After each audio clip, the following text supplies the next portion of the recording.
For those of you who may not know me, my name is Michelle Tarquino. I'm an executive assistant in the Multimodal Deputate. I wear a variety of hats, but just one of those is working with you all on proactive measures and the way that we can all work with you to implement safety improvements in areas across the Commonwealth. So that's my role within the Deputate. So I'm going to go through a series of Q&As that we all hear and updates to policy and ways and roles and responsibilities and moving forward across the Commonwealth, and primarily some of those hiking trails that we all see. So I can't advance the slide. Already have a technical, oh, there we go. Okay, so into about 2019, Pennsylvania, and working with all of our partners, we adopted an active transportation plan with our bicycle and pedestrian group. So basically what that means is we're more actively and coordinating our bicycle and pedestrian community and integrating some of those safety approaches to that. How can we get up and be more mobile, right? But really, what does that mean for all of you? And how can you stay more involved? So if you haven't heard of PPAC, want to get more involved, we're reshaping the way that we work with community, each of the stakeholder groups, each of the counties and MPOs and RPOs across the region. Just some of those elements do include your bicycle, your enhancing safety measures. More recently, this last December, we worked with PPAC and others to prioritize the needs and what they wanted to see coming out of the active transportation plan. So the active transportation plan did list 6 themes, and one of those, what we were hearing was, what policy changes are you making, right? And then how could we prioritize those for, it might be a change in legislation, a change in regulation, and how can they provide feedback to our policy? So one of those policies was your trail and mid-block. So I'm going to get into that in a little bit, but I just wanted to point that out to you, and how could you help and get your feedback and concerns heard. So when you have questions on a trailhead or a footpath, what does that mean for you, and how could it be funded in the future? So if you are not, or if you have more questions about your trail planning and your complete streets and a tip update, it's really important to get it planned earlier so you could coordinate with your MPO and RPO to get that project, we call them projects, to get them funded, right? So you have to build that foundation early so the department and the MPO, whatever region you might be housed within, or wherever that project might be, we have to take that into consideration early. The same way you might be planning to fund your roof on your house, or taking a vacation, or getting a new car. We need to know, we at the department level need to know about these projects early so we could plan them within our budget. So what I have up on the screen for you is just an example of the county's plan, so they could predict these projects in the future so they could cash flow them. So I'm going to get a little bit into the process and an update in a policy. More recently, we were seeing that there was gaps in our trail and mid-block. And when I say trail and mid-block, I'm going to use these terms a little interchangeably because I know there had been a lot of questions on footpaths and what that meant for trail organizations, trail advocacy groups, and how we could increase safety amongst crossing locations.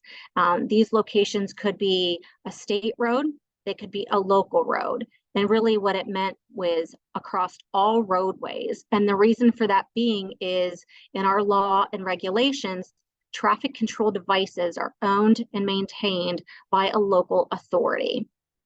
Okay, so what we had been working on is updating our trail and mid-block, again in footpaths, also updating the policy so it was more uniform across the entire Commonwealth. We wanted to provide clear, concise guidance because what we had found was it was not clear it needed to be more polished.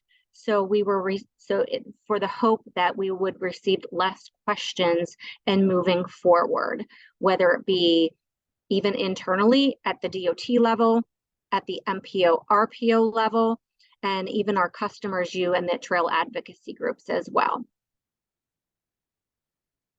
So what you're seeing up on the screen is just some definitions in terms of crosswalks and trails. So we were hitting the high points on what did we want to provide more clarity on in terms of trails, crosswalks, mid-block crossings, and footpaths also. So we looked high level at what the FHWA, what the state policies were, and then to provide more clarity on what this meant for all users, even looking at vehicular modes of transportation too, to reduce our serious injuries and fatalities for our most vulnerable roadway users, which is our bicyclists and pedestrians. So we identified a step-by-step process for everybody to make it more clear. So just for example, if a local authority, a trail advocacy group would want to come to the department and say, I have a concern or a question at a specific location, what do I need to do? Can I put a traffic control device in? Could I put a sign, a stop sign, a flashing rapid beacon? What steps do I need to consider? What do I need to do to get a signage in place? So we provided additional guidance, clear language, pretty pictures, and an updated policy that went through to provide clarity for all audience members at the state level, at the county level, at the local level, and you at the customer level, as well as an advocacy organization. So basically, if you want to increase safety at specific locations, the first thing that would need to be done is to conduct a traffic study. Hey, Michelle, I'm really sorry to interrupt you. I just noticed in the chat, there's a couple questions. People were asking about some of the acronyms you're using. So moving forward, if we could just get some clarity, you had used MPO and RPO. And could you just lay that out for us so we know exactly? Sure. Were there any other acronyms? I'm sorry. So MPO and RPO is a municipal planning organization. RPO is your rural planning organization. And I have actually another slide that touches on that, I believe. Okay. Those are the planning organizations that are identified in law and regs that the department coordinates with. It's an organizing body that establishes and sets the priority on the project selection for funding. Got it. Okay. Was there another question in the chat before I proceed with acronyms? David, was there another one that she had used that you need? Those were okay. Cool. Are we good? I really appreciate that. I'm sorry. I just wanted to make sure that as we're moving forward, that we're all on the same page. Cool. Okay. Yeah. Thank you. Sure. Okay, so moving on to coordination and why it is so important. Again, in the updated policy for the trail and mid-block, it really is that coordination and why it is so important. So for example, if the Appalachian Trail and whoever is responsible and has concerns about a specific location that may cross a state route or may cross a local road, it's important to go back and look at, is it in a county's plan? Is it in a local authority's plan? Do they have this location prioritized? If the answer to that is no, that's where the conversation should begin before going to PennDOT or the engineering district. Because if that call comes into the district, we would then revert the trail organization back to the local authority, because the local authority has jurisdiction over the traffic control devices. So the policy is going to go through roles and responsibilities associated with traffic control devices, even crosswalks. Crosswalks, for example, must be owned and maintained by a local authority. So there's constantly some confusion on who owns what, but it's outlined in regulation. So that was part of the impetus for updating our policies. So this map, and I apologize, going back to the acronym of MPO and RPO, I thought it was also outlined on here. Our PennDOT oversees, our central office helps oversee and coordinate with, we have 11 engineering districts. Each of those engineering districts also works with MPOs and RPOs, our partners throughout the state. And Holly, subsequent to this call, I'd be happy to provide you with the links, and I actually had them embedded in here, but they may not have been as helpful in a presentation.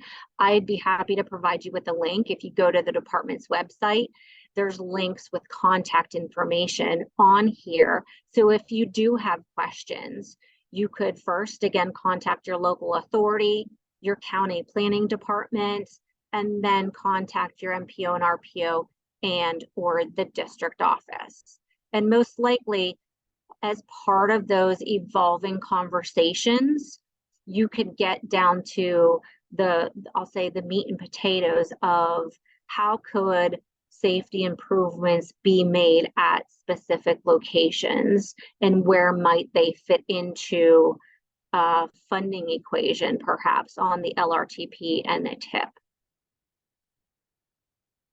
So now I'm just going to give you some examples of projects that may have been completed as part of a PennDOT project, in addition to agreements and easements that may have been taken also into consideration. For those of you that may be familiar with Standing Stone Trail, 1,000 Steps, I know I, for one, am very familiar with this specific location. This is in our PennDOT Engineering District 9. This is on Route 22, or SR, I'll refer to it as SR 22. And this picture, I have it up on here, was taken, this was from November 15th. So as you can see, parking doesn't look super safe. This is, I did not write down the speed limit, but I believe it's 45 or 55 mile an hour. Understanding that cars don't necessarily drive at this posted speed limit. So we have a design speed and a posted speed limit. So I have two different pictures here. So I'm just going to show you what it looked like in November 5th, 2015. So here's in one direction and here's in the other. So as you can see, doesn't look the greatest. Maybe there was some cause for concern. So as part of a resurfacing project, I'm going to fast forward now to what it looks like today. This is what it looks like now. A little better parking. The shoulder was widened, and this walking space, I will say, the guide rail was lengthened. There were some environmental adjustments that were made as part of a resurfacing project. And we'll say that it's now safer for Standing Stone Trail users at 1,000 steps. So I will say, behind the scenes, there was a lot of coordination. This wasn't just a check the box. This required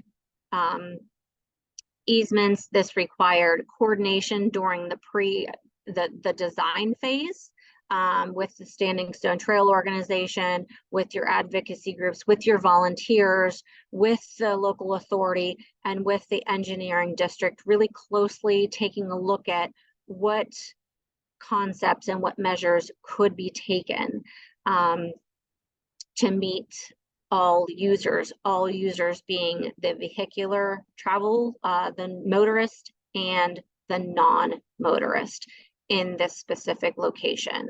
So when you talk about funding, there's always questions about who funds this. This particular location would have been funded via the TIP, given the early conversations that had happened. Further down the road, I apologize, I did not take a screenshot. Standing Stone Trail was modified because of site distance. So there were easements that were necessary, easement agreements that were necessary because the trail needed to be deviated from the prior location due to site distance and concerns of that.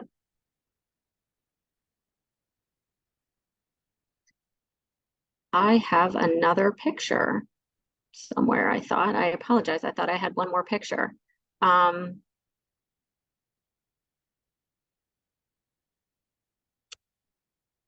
think I have one more picture of a location that I wanted to show you. Might be in one location. I'm going to flip ahead really quick. I apologize.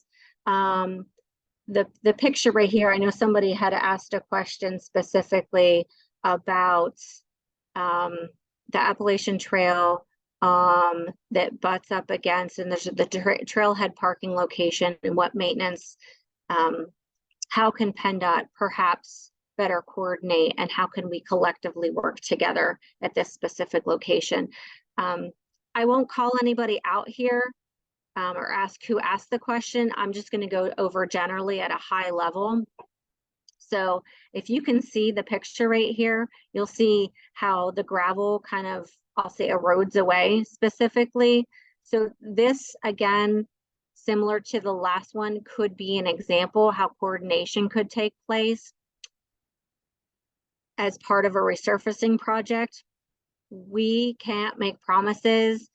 This can't come out of our maintenance funds. We'll call that, there's differences between a maintenance activity versus a TIP project. So TIP projects are approved by the MPO and RPO. That decision isn't made solely by PennDOT. Those decisions are made in conjunction by a body of individuals that can be from one member from PennDOT, members from a planning organization. Some of those members even come from hospital or Department of Health or Department of Education. So those individuals, whomever they might be from that voting body, come together collectively to vote on projects moving forward. So this example is just one that they could collectively need to come to an agreement on decisions being made. But since PennDOT does not own this specific location, those maintenance responsibilities fall on the owner of this, the trailhead parking itself. So I hope that helps specifically to answer the question of who's responsible for owning and maintaining the driveway, even if there's sediment that is eroding away if it butts up against a PennDOT road. I'm just going to go over a couple other questions, and then we can I'll go over key takeaways, and then Holly, we can go over to other questions that anybody has on the phone, in the chat, or a hand raise. But I'm hoping that with the updated trail and mid-block policy, we basically, at a high level, the overall goal was to clarify questions on all roadways. Is it appropriate to have a trail or a mid-block crossing, even that might apply to a footpath in a specific location? If it is, what are the best treatment options for vehicular and non-vehicular users, and what is the signage that might be appropriate at a specific location? If the answer is yes, who's responsible? And then it would list roles and responsibilities for local authorities in conjunction with whomever that trail owner would be. So that is the goal of the policy update, and we're hoping that with that new policy, it clearly outlines all of that information. Another question that we often get most frequently is, will the policy effectively and productively promote the needs of footpaths? I wouldn't say that we're promoting the needs of any users. We're just trying to proactively enforce safety measures and mobility of all users. And we're hoping with that policy update that best decisions will be made across the Commonwealth in all locations. Questions again are asked about who determines when traffic control devices are in place. going back to the slide that I had the 1, 2, 3 numbered on there, those decisions are made by engineers, whether it be the responsibility of submitting the request from a local authority engineer for district review. Those decisions are made collectively based on specific locations, but we're hoping for more uniformity across the board. So if somebody's walking or an individual is biking, that there's no differentiation between a local road and a state route. Process for footpath easements, I think, is always a little, confusing in some locations. It really just depends on who that owner of the land might be. DCNR might have their process for, do they want a trail on their land versus a local owner. So I think going back to coordination, it's important to coordinate and work with all landowners, and if they're allowing access to their property for a trail, for a footpath, then they need to come to an agreement. That happened at the Standing Stone Trail, where an access easement was required and necessary. So the department knew that agreement was already in place, so we could then sign part of the roadway in District 9 for the appropriate countermeasures, and that countermeasure was for hiking for the appropriate traffic control devices. So I hope that helps to answer that specific question. I know that one is a little bit gray, but if there's ever any additional follow-up questions with respect to that, we'd be happy to answer that in more detail. Maintenance agreements, I'm hoping we streamlined it a little bit. We recently, within the last year, consolidated, I believe it was 6 or 7 agreements into one.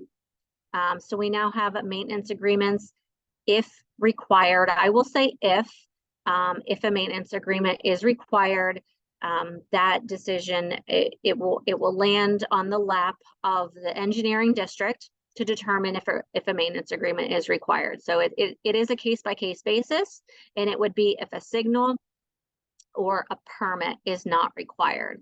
And it's similar, if you are familiar with signals, it would be similar to a signal agreement, where it would be the responsibility of the authority. That authority could be a county or a local authority. So a municipality can execute one agreement, and then the locations would then all be outlined in an exhibit. So it would just be one agreement per county, and then all the locations that would be under the umbrella within their area of jurisdiction. Actually going to go back one slide because I wanted to show you that picture, and all the key takeaways, which are most important, is the coordinating with your MPO or RPO, coordinating with your local authority to determine, is that specific location that you're most interested in similar to that park and ride location that you had the erosion, similar to SR 22 and District 9 Standing Stone Trail. What are your priorities, and are they in line with the priorities of the local authority and the county, and how can you then get those funded and moving forward? Don't ever hesitate to reach out to the district, but don't be surprised if they kind of put you back to the local authority, since they own and maintain traffic control devices, and be aware and conscious of all the pre-planning work that would be required. Permits, that's what I mentioned, the HOP permit. So if you're requesting access to a state road, that's what that refers to. And if there's a utility associated with it, that would be like a wrapping flashing beacon, for example. And we went over maintenance. So I talked a lot. I sometimes do that in my sleep, but I'm happy to take any questions that you might have with respect to any of this process, rules and responsibilities, anything I may not have covered. So I will stop there. Holly, is there anything in the chat, or does anybody feel free to raise your hand? Thanks, Michelle. Yeah, I just wanted to reiterate, if you could maybe send me the link that you referenced earlier, the website link, I can distribute that with the recording this week to those who are on this call and those who weren't able to make it. So I think that would be a super helpful resource. There was a question about railroad crossings. Do you have any information about that? How does PennDOT manage pedestrian crossings of railways? The process does touch on that a little bit, but there's a lot more coordination that would be required in terms of railroad crossings, just depending on their location specifically. That is a really good question, Holly, and I actually wish I would have included a picture on that. So if it, the coordination then requires those conversations with the PUC, who oversees railroad crossings, and the railroad crossing owner. So a good example of that, if anybody is familiar with District 8, Lower Allen Township, Ross Moyne Road, they recently constructed at the area of Arcona. So I don't want to maybe go into more detail if anybody's not familiar, but they recently constructed a shared use path, and then the crossing was constructed at and to the I think it's North Fork Southern, the Class 1 rail line. But then the way that they designed and constructed it, it then went to the department's right of way. So really that again requires a lot of coordination. And then when it gets to the rail line, the PUC gets involved. I don't know if that helps to answer your question or not, but I could talk more about it offline. David's shaking his head, so I'm not sure if that was Did you want to provide clarification? Sorry, David. First, start with what is PUC? Oh, I'm sorry. I'm so sorry. We speak in acronyms on a daily basis. PUC is the Public Utility Commission. Okay. Great. Thank you. You're welcome. So I'm sort of vaguely familiar with Ross Moyne Road. Can you bring your description of that project sort of down to Certainly. I want to say a normal person level? What all happened there, and how did funding take place? So that would be, I'll start with the funding component, and if I'm being way too high level, again, I apologize. Please smack me on the wrist, David. So funding, that was not a department project. So if I may, Holly, I will go back to this slide. Yeah. So this is a good,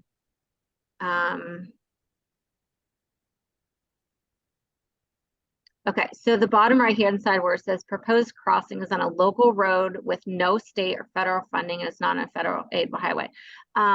Actually, I have another slide that might be a little better. It's not on here.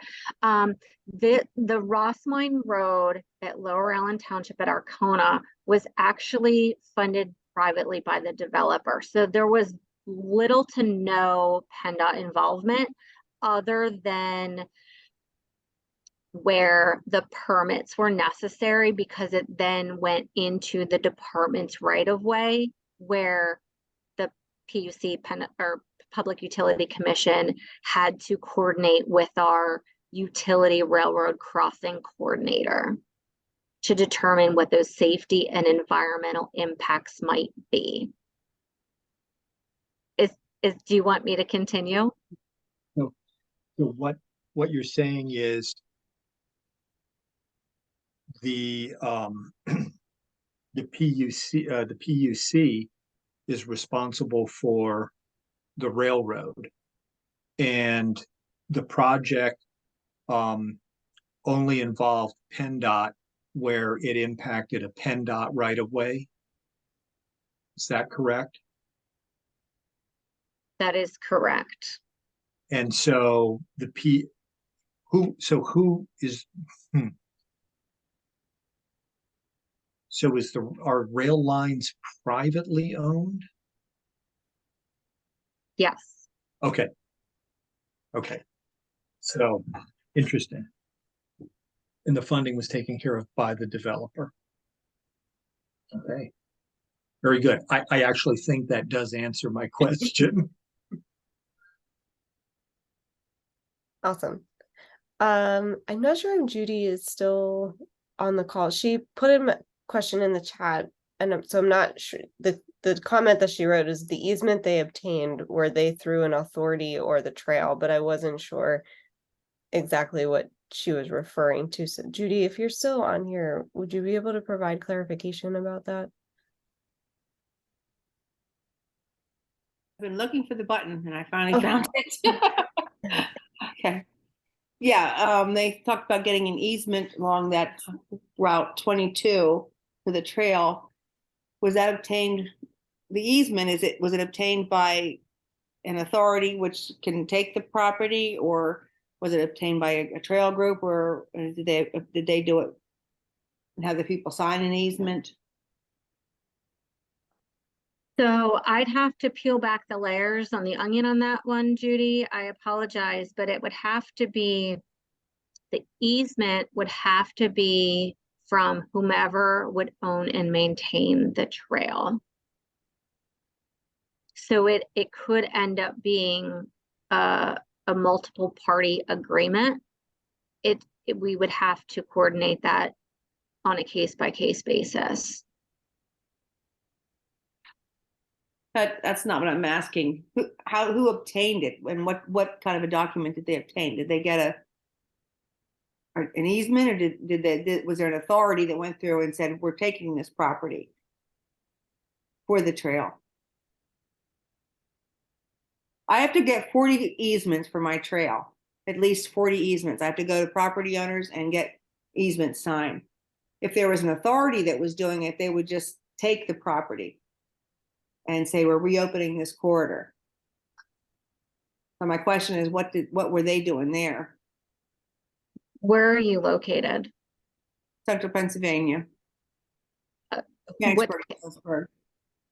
Okay, so I think, and I can get you more information on the actual steps that happen in this specific location, but I think Standing Stone was partially on state property,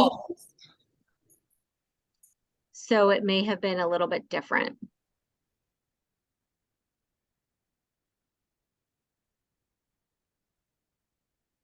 But for other easement agreements, we would need to know who is going to own and maintain, and there would have to be easement agreements associated with them. So I think it would be helpful to have a conversation with you offline on this one. Okay, thank you. Absolutely. Thanks, Michelle. Mhm. Another question, what is the typical minimum cost for a small project, including the engineering, traffic study, and permits? That's probably varies, but is there like a general way that you could address that? I think that is hard to answer because it would be location based, but I could put together some type of example. Studies can vary.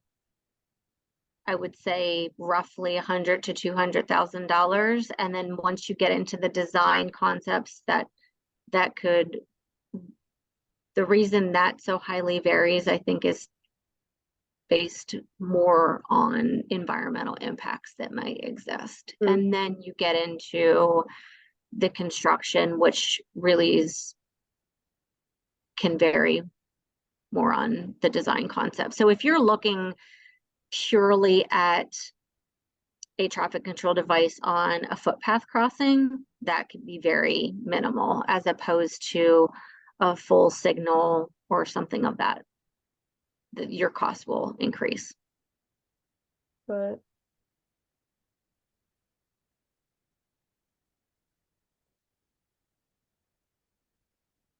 does anybody else have any questions for Michelle? And like I said, I can certainly make sure that when I package up the recording and the links from Michelle, that, yeah, I was going to say that you'll have her contact information.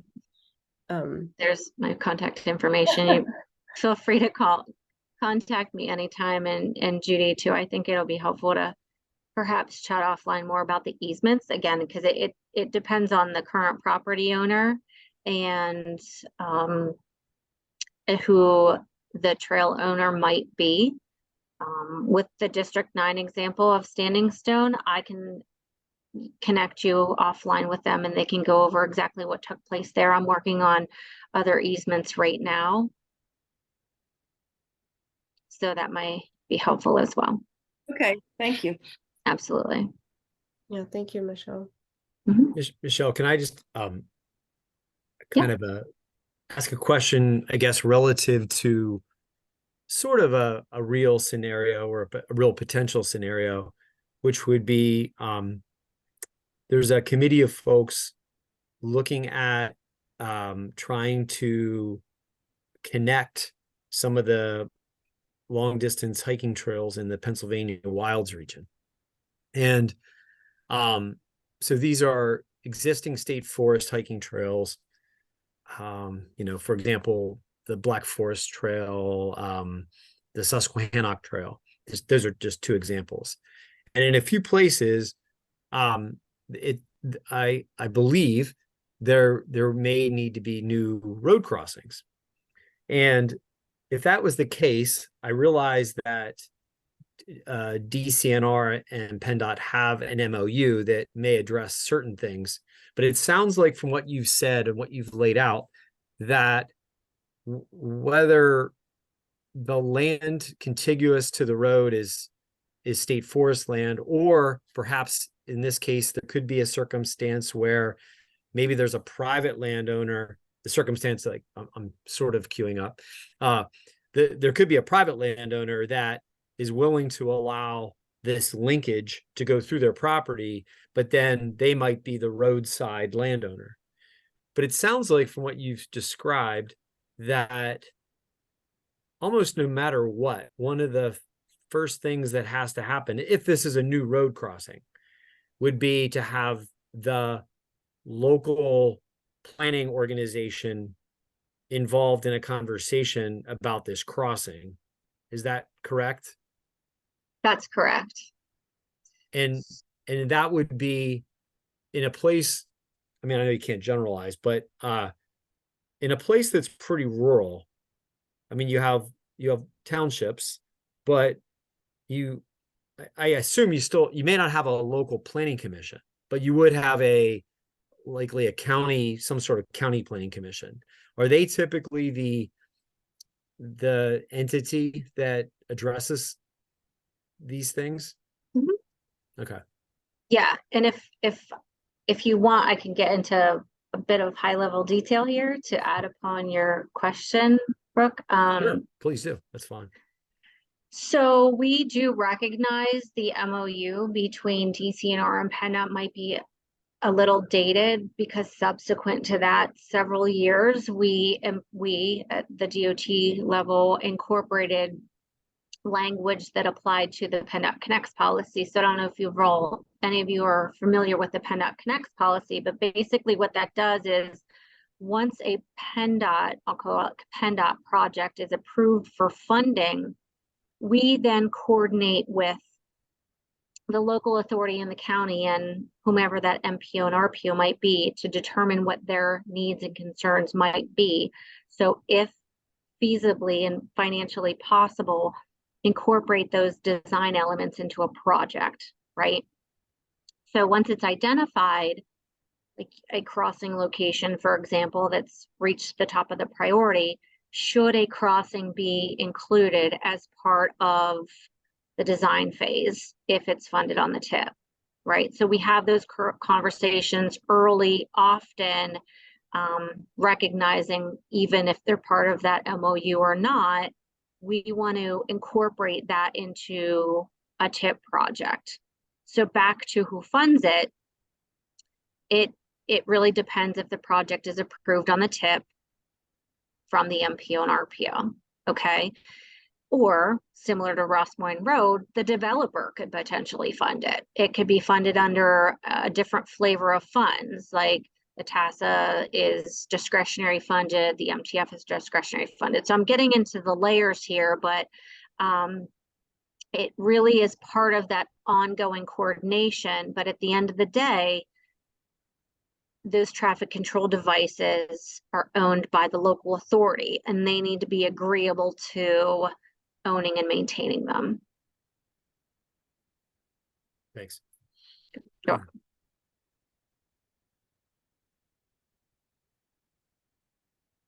Anybody else?